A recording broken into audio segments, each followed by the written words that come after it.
Алматинская область, Панфиловский район, школа имени Динмухамеда Ахмедовича Кунаева, ученица 8 Г класса Оспангазиева Азире.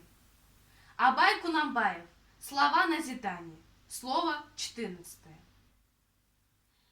Есть ли у человека что-либо драгоценнее его сердца? Называя кого-то человеком с сердцем, люди почитают его за батыром. А другие качества сердца они себе ясно не представляют. Милосердие, доброта, умение принять чужого за родного брата, желая ему благ, которые ты бы пожелал себе.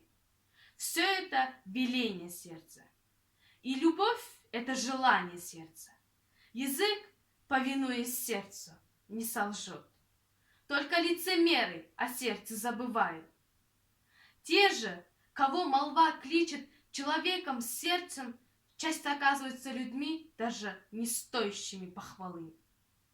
Если у них не в чести учтивость, верность данному обету, отвращение от зла, способность вести за собой заблудших, а не плестись за толпой жалким псом.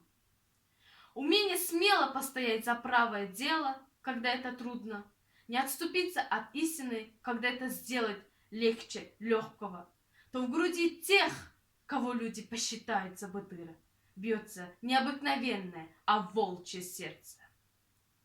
Казах ведь тоже дети человеческие.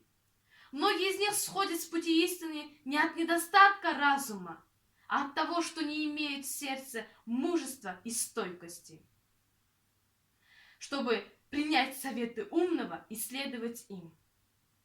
Многие из тех, кто уверяет, будто совершил зло по незнанию, я не верю.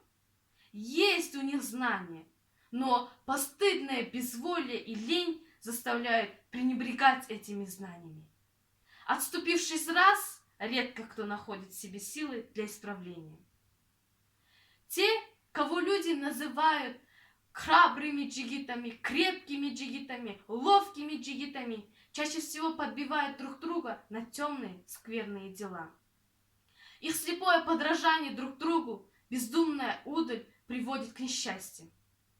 Если человек, предавшись дурным поступкам, не в силах остановиться и изыскать себя, безудержному бахвальству, не пытается очиститься перед Богом или перед собственной совестью, как назвать такого джигитом?